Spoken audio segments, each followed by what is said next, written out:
இப்போ வந்து மணி வந்து பார்த்துட்டிங்கன்னா கிட்டத்தட்ட 2 மணியை தாண்டிட்டு, சரி எடுக்கிறதுக்கு முன்னாடி ட்விட்டரை போய் பார்ப்போம் அப்படின்னு பார்த்தா, ஒரு ஹேஷ்டேக் வந்து பயங்கர ட்ரெண்ட் ஆகிட்டு இருக்கு.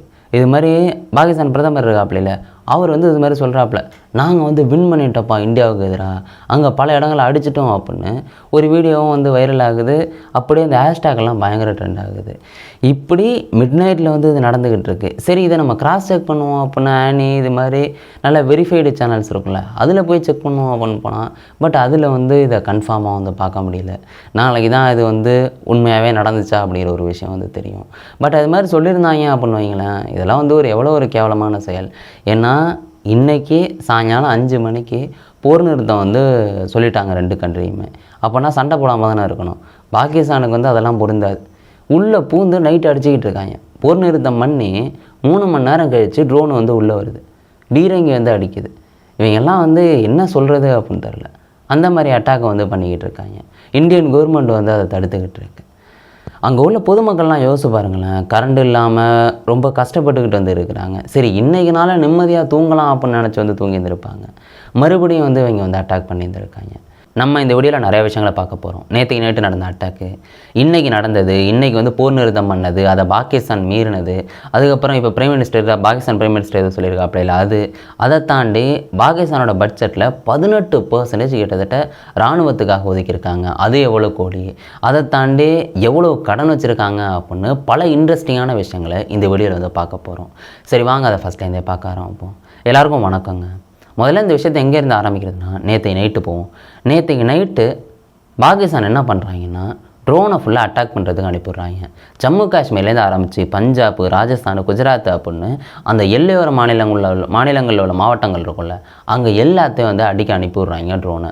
இந்த ட்ரோன் வந்து அட்டாக் பண்ண வருது, நம்மளோட டிஃபென்ஸ் சிஸ்டம் பார்த்து எல்லாத்தையும் வந்து காலி பண்ணி விட்டுருது. பட் 100% எதையும் அடிக்க முடியாது இல்லை, சில ட்ரோன் வந்து உள்ளே வந்து அட்டாக் பண்ணுது. இது வந்து நடந்துக்கிட்டு தான் இருக்குது.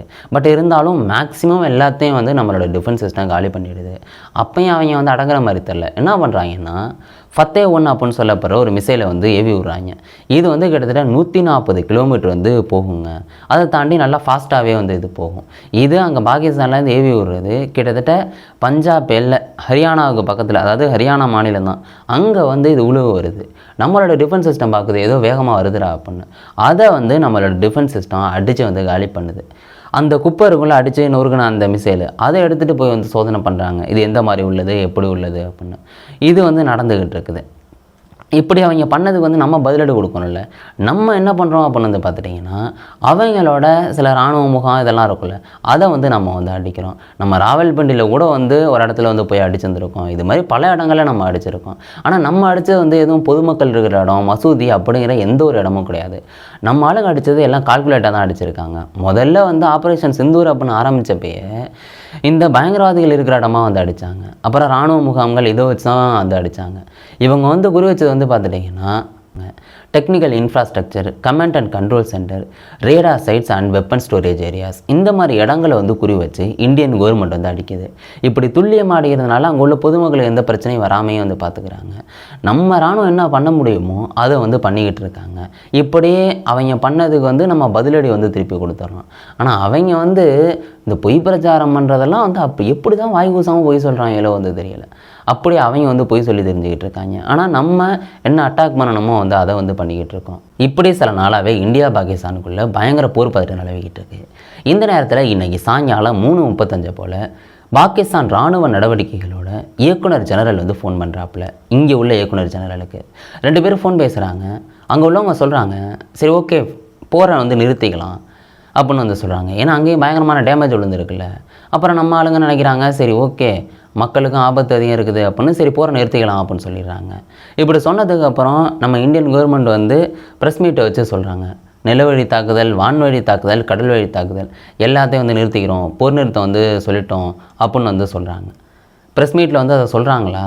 போர் நிறுத்தம் வந்து கையெழுத்தாகிடுது, எந்த பிரச்சனையும் வந்து கிடையாது. அவங்க வந்து உள்ளே வராமல் இருக்கணும்ல. அதான் அவங்களுக்கு வந்து முன்வாசலில் சொல்லிவிட்டு பின்வாசலில் வர்றங்கிற மாதிரி போர் நிறுத்தத்துக்கெல்லாம் ஒப்புதலை வந்து கொடுத்துட்டு போர் நிறுத்தம் ஆரம்பித்த 3 மணி நேரத்தில் வந்து அட்டாக் பண்ண வராங்க. ட்ரோனை வந்து அனுப்பிடுறாங்க. ஜம்மு காஷ்மீரில் வந்து அட்டாக் பண்ண வருது.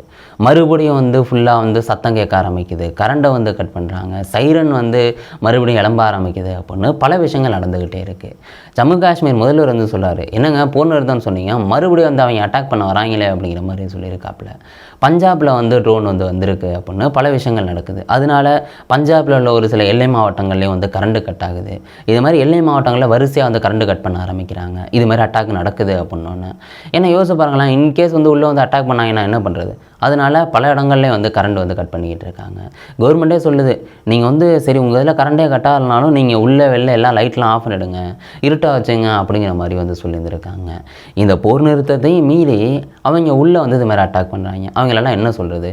அதை தாண்டி எல்லை கோட்டு பகுதிகளில் வந்து பீரங்கி வச்சு அடிச்சிருந்துருக்காங்க. இதுவும் வந்து நடந்துக்கிட்டு இருந்திருக்கு. இப்படி நைட்டு வந்து நடக்குது. இது என்ன மாதிரி சிச்சுவேஷன், என்ன நடந்திருக்குது அப்படிங்கிறது நாளைக்கு தான் தெரியும். இந்த ஜம்மு காஷ்மீரில் அடித்ததுலேயே வந்து ஒருத்தங்க இறந்துட்டாங்க, 7 பேர்கிட்ட வந்து 7 பேரோ 6 பேர்கிட்ட வந்து காயமடைஞ்சிட்டாங்க அப்படின்னு வாசிக்க முடிஞ்சது. இதெல்லாம் வந்து நாளைக்கு தான் வந்து டீட்டெயிலாக தெரியும் என்ன மாதிரி சிச்சுவேஷன் அப்படி. அதை தாண்டி கரண்டாக என்ன நடக்குது அப்படின்னு ட்விட்டரில் பார்க்க போன்னு பார்த்தா அங்கே வந்து பயங்கரமாக ஹேஷ்டாக் ட்ரெண்ட் ஆகுது. என்னடா அது ஹேஷ்டாக்னு உள்ளே போய் பார்த்தா இங்கே ஷஃபாஸ் ஷெரீப் பேர்லாம் பயங்கர ட்ரெண்ட் ஆகுது. அவர் என்ன பேசியிருக்காருன்னு பார்த்தா இது மாதிரி வந்து நாங்கள் வந்து இந்தியாவை வந்து வின் பண்ணிட்டோம் பயங்கரமாக அப்படின்னு வந்து பேசுகிறதெல்லாம் வந்து போட்டிருக்காங்க. பட் அதெல்லாம் எந்தளவுக்கு 100% என்ன உண்மையாக இருக்குது அப்படின்னு செக் பண்ணுவோன்னு ஆனி அப்படின்னு பல நியூஸில் வந்து அஃபீஷியலாக உள்ளதில் செக் பண்ணுவோன்னு பார்த்தா எதுலேயும் வந்து கன்ஃபார்ம் பண்ணி வந்து போடல. சரி ஓகே, அதை நம்ம நாளைக்கு தான் வெயிட் பண்ணி பார்க்கணும். அந்த பிரதமர் வந்து இது மாதிரி நாங்கள் வின் பண்ணிட்டோன்னு சொன்னதெல்லாம் உண்மையாக பொய்யா அப்படின்னு அப்படி பேசியிருந்தாங்க அப்படின்னு வைங்களேன், அதெல்லாம் ஒரு எவ்வளோ ஒரு கேவலமான செயல். இதை விட கேவலமான செயல் என்னென்னா போர் நிறுத்தம்னு சொல்லிவிட்டு நைட்டு அட்டாக் பண்ணதெல்லாம் ஒரு எவ்வளோ கேவலமான செயல்.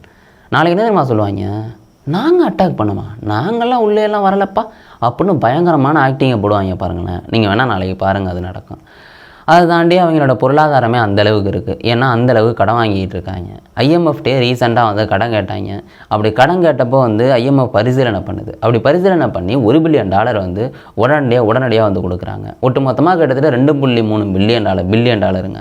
அதாவது நம்ம ஊர் காசு எவ்வளோன்னு கேட்டிங்கன்னா 20,000 கோடி ரூபாய்க்கு நெருக்கமாக அந்த அளவுக்கு காசு அங்கே போகுது. எதுக்குன்னா அங்கே உள்ள பொருளாதாரத்தை டெவலப் பண்ணணும், அங்கே உள்ள சிச்சுவேஷனை டெவலப் பண்ணணும் அப்படின்னு. ஆனால் இவங்க அதெல்லாம் பண்ண மாட்டாங்க. பயங்கரவாதத்தை எப்படி தூண்டி விடலாம், எப்படி இங்கே காஷ்மீரில் அட்டாக் பண்ணலாம், இப்படி தான் வந்து யோசிப்பாங்க. கன்று வாங்க வந்து அதை செலவு பண்ணுவாங்க. இதெல்லாம் வந்து நல்லா வந்து பண்ணிக்கிட்டு இருப்பாங்க. அவங்கள்ட்ட கடன் எந்த அளவுக்கு இருக்குது அப்படின்னு வந்து பார்த்துட்டிங்கன்னா ஐஎம்எஃப்ட்ட இப்போ கடன் வாங்கியிருக்காங்கல்ல, ஐஎம்எஃப்பில் 1950 வந்து உறுப்பினராக இருக்காங்க. அதுலேருந்து கிட்டத்தட்ட 25 வாட்டி கடன் வாங்கிட்டாங்க. 25 வாட்டி கடன் வாங்குறாங்கன்னா ஒவ்வொரு வாட்டியும் எல்லாம் பெரிய பெரிய அமௌண்ட்டாக தான் வந்து கடன் வாங்குறது. அந்த அளவுக்கு வந்து கடன் வாங்கியிருக்காங்க. பாகிஸ்தான் கிட்டத்தட்ட திவாலாகிற நிலமையில் இருக்குதுன்னு வைங்களேன். காப்பாற்றுறது யார் அப்படின்னு வந்து பார்த்துட்டிங்கன்னா சீனா, சவுதி அரேபியா, கத்தார் இது மாதிரி சில நாடுகள் வந்து காப்பாற்றுறதுக்கு வந்து வராங்க. அதை தாண்டி ஐஎம்எஃப்ட்ட வேறு வந்து கடன் வாங்கியிருக்காங்க. அதை தாண்டி உலக வங்கிகிட்ட வந்து கடன் வாங்குறது அப்படின்னு எல்லாம் கடனில் ஓடிக்கிட்டு இருக்குது. வெளிநாட்டு கடன் மட்டும் கேட்டிங்கன்னு வைங்களேன், கிட்டத்தட்ட $131 பில்லியன் வெளிநாட்டு கடன் மட்டும் இருக்குது கிட்டத்தட்ட. அதாவது நம்ம ஊர் காசுக்கு 11 லட்சம் கோடி ரூபா வெளிநாட்டு கடன் மட்டும் இருக்குது. அதை தாண்டி உலக வங்கிகள்கிட்ட ஒட்டுமொத்தமாக கடன் வாங்கினது மட்டும் $48 பில்லியன். அதாவது நம்ம ஊர் காசுக்கு 4 லட்சம் கோடி ரூபா வந்து கடன் வாங்கியிருந்திருக்காங்க. இந்த அளவுக்கு கடனில் மட்டும்தான் வந்து ஓடிக்கிட்டு இருக்கு. ஆனால் இவ்வளவும் வாங்கி அவங்க கண்ட்ரியை டெவலப் பண்ணாமல் பயங்கரவாதத்தை வந்து டெவலப் பண்ணிக்கிட்டு இருக்காங்க. அந்தளவுக்கு பயங்கரவாதம் தலைவிரித்து அங்கே வந்து ஆடிக்கிட்டு இருக்கு. நம்ம பயங்கரவாதிகளை அட்டாக் பண்ணி அங்கே கொன்னால் அவங்களுக்கு வந்து ராஜ மரியாதை கொடுக்குறாங்க. பாகிஸ்தான் கொடியை போற்றி அங்கே உள்ள முக்கியமான ஆளுங்கள்லாம் வந்து அவங்கெல்லாம் வந்து இறுதி மரியாதை வந்து பண்ணுறாங்க. அதெல்லாம் எந்த அளவுக்கு ஒரு கேவலமான செயல்னு யோசிச்சு பாருங்களேன். இப்படி இது நடந்துக்கிட்டு இருக்குது. இந்த ஜூன் 30 இந்த நிதியாண்டு வந்து முடியுது. ஜூலை 1 அவங்களுக்கு புது நிதியாண்டு வருதா, அதனால் வந்து பட்ஜெட் வந்து போடணும். அப்படி பட்ஜெட்டில் வந்து பாதுகாப்புக்கு பயங்கரமாக வந்து நம்ம பணம் கொடுக்கணும் அப்படின்னு முடிவு பண்ணுறாங்க. ஏன்னா இந்தியா பாகிஸ்தானுக்கு வார் நடந்துக்கிட்டு இருக்குல்ல, அதனால் 2023-24 வந்து பார்த்துட்டிங்கன்னா 1,80,000 கோடி ரூபா இந்த இராணுவத்துக்காக வந்து ஒதுக்குறாங்க. அதுக்கப்புறம் அடுத்த வருஷம் இது 10,000 அப்படின்னு 2,12,000 கோடி ரூபாயா அதை வந்து மாற்றுறாங்க. கிட்டத்தட்ட 15%. அது இப்போ என்ன பண்ண போகிறாங்கன்னா 2.12லேருந்து 2.5 ட்ரில்லியன், அதாவது 2.5 லட்சம் கோடி ரூபாய்க்கு வந்து மாற்ற போகிறாங்க. ஏன்னாடா 2 லட்சம் கோடி ரூபா இராணுவத்துக்கு ஒதுக்குறாங்கன்னா அங்கே எவ்வளோடா பட்ஜெட், ஒட்டுமொத்த பட்ஜெட்னு கேட்டிங்கன்னா 18 ட்ரில்லியனுங்க. அதாவது 18 லட்சம் கோடி. 18 லட்சம் கோடி ரூபா வந்து ஒதுக்குறாங்க. இதுலேயே இராணுவத்துக்கு மட்டுமே உழவு கொடுத்துட்றாங்க. கல்விக்கெல்லாம் கேட்டிங்கன்னா ரொம்ப வந்து கம்மியாக தாங்க இருக்குது. அந்த அளவுக்கு வந்து மற்றதெல்லாம் கம்மி பண்ணிக்கிட்டே இருக்கிறாங்க. ஏற்கனவே கடன் வேறு பயங்கரமாக இருக்குது. அந்த அளவுக்கு மட்டமான சுச்சுவேஷனில் பாகிஸ்தான் இருக்குது. இதுக்கு நடுவில் நம்மளை அட்டாக் பண்ணுறாங்க. நம்மளை அட்டாக் பண்ணுறது நம்மளுக்கு எந்த அளவுக்கு பாதிப்பு இருக்குதோ இல்லையோ அங்கே பயங்கரமான பாதிப்பு இருக்கும். ஏன்னா பொருளாதாரம் கீழே விழுந்துக்கிட்டே இருக்கும். இப்படிப்பட்ட சுச்சுவேஷன்லாம் அங்கே வந்து இருந்துக்கிட்டு இருக்காங்க. இதை தாண்டி இராணுவம் இருக்குல்லங்க, இந்த இராணுவம் அங்கே வந்து அவ்வளோ நல்லா இருக்குல்ல, அதில் 12% நிலத்தை இராணுவம் மட்டும் வச்சுருந்துருக்கு. அவங்க தான் வந்து அதை சொந்தமாகவே வச்சுருக்காங்க. அந்த 12%ல் அந்த மூத்த அதிகாரிகள்லாம் இருப்பாங்கல்ல, அவங்க அந்த 3% நிலத்தை அவங்க தான் வந்து கிட்டத்தட்ட சொந்தம் கொண்டாடிக்கிட்டு இருக்காங்க. அந்த அளவுக்கு அங்கே உள்ள 12% நிலம் இராணுவத்திட்ட மாட்டி சிக்குது. என்னத்தை சொல்கிறதுங்க, அந்த அளவுக்கு மட்டமான சுச்சுவேஷனில் இருக்குது. ஆனால் நம்மளை பார்த்து இது வந்து பண்ணிக்கிட்டு இருக்காங்க. இதை தாண்டி பல பொய் பிரச்சாரத்தை வந்து பண்ணுறாங்க. மொதலே வந்து பார்த்துட்டிங்கன்னு வைங்களேன், இது மாதிரி S-400 வந்து நாங்கள் வந்து அழிச்சிட்டோம் அப்படின்னு வந்து ப்ரெஸ் மீட் கொடுக்குறாங்க. வாய் கூசாமல் வந்து போய் சொல்கிறாங்க. அது வந்து இல்லை அப்படின்னு நம்ம வந்து சொல்கிறோம். அடுத்து வந்து பார்த்துட்டிங்கன்னா இந்தியன் ஏர்ஃபோர்ஸ் ஆஃபீஸர் வந்து இது மாதிரிப்பா நான் அங்கே போய் வந்து எஜெக்ட் பண்ணி கீழே விழுந்துட்டாங்க, அவங்கள வந்து கைது பண்ணிட்டாங்க அப்படின்னு போடுறாங்க. அதுவும் போய். அப்புறம் ஒரு லேடி ஆஃபீஸர் இது மாதிரி போனாங்க, கைது பண்ணிட்டாங்க அப்படின்னு சொல்கிறாங்க. அதுவும் வந்து போய். அப்புறம் டெல்லி மும்பை ரூட்டு ஃப்ளைட் இருக்குல்ல, அது வந்து க்ளோஸ் பண்ணிட்டாங்க அப்படின்னு சொல்கிறாங்க. அதுவும் போய். இது மாதிரி பல விஷயங்கள். ஏர்போர்ட் அட்டாக் பண்ணிட்டோம் அப்படின்னு சொல்கிறாங்க. அது போய். இது மாதிரி பல இதை வந்து பொய்யா வந்து கிளப்பிட்டுக்கிட்டே இருக்காங்க. ஒன்று ப்ரெஸ் மீட் பண்ணி சொல்ல வேண்டியது, இல்லாட்டி சோசியல் மீடியாவில் வந்து அப்படியே பூகம்பமாக வந்து கிளப்பிவிட வேண்டியது. பட் எதுவுமே வந்து அவங்க சொன்னால் வந்து ஒரு 100% வந்து கிட்டத்தட்ட பொய்யா தான் இருக்கிற மாதிரி வந்து அவங்க வந்து கிளைம் பண்ணிக்கிட்டே இருக்கிறாங்க. பட் கடைசியாக வந்து இந்த போர் நிறுத்தம் வருது. போர் நிறுத்தம் வந்தால் சரி போர் நின்றுட்டு அப்படின்னு எல்லாரும் அந்த எல்லோர மக்கள்லாம் சந்தோஷமாக இருக்காங்க. ஆனால் அவங்களுக்கு வந்து அது பொறுக்கவே இல்லை. மக்கள் வந்து எப்படியாவது அட்டாக் பண்ணணும் அப்படின்னு ட்ரோனை வந்து அனுப்பிடுறாங்க. இப்படி அட்டாக் பண்ணி இப்போதைக்கு இதுதான் நிலவரம். நாளைக்கு என்ன நடக்குது அப்படிங்கிறத நம்ம வந்து பொறுத்திருந்து தாங்க பார்க்கணும். எல்லா விஷயத்தையும் டீட்டெயிலாக சொல்லிட்டேன் அப்படின்னு நம்புகிறேன். இதை பற்றி என்ன நினைக்கிறீங்களோ அதை கேட்ட கமெண்ட் பண்ணுங்க. நாளைக்கு இன்னொரு வீடியோவில் நான் உங்களை சந்திக்கிறேன். Bye guys.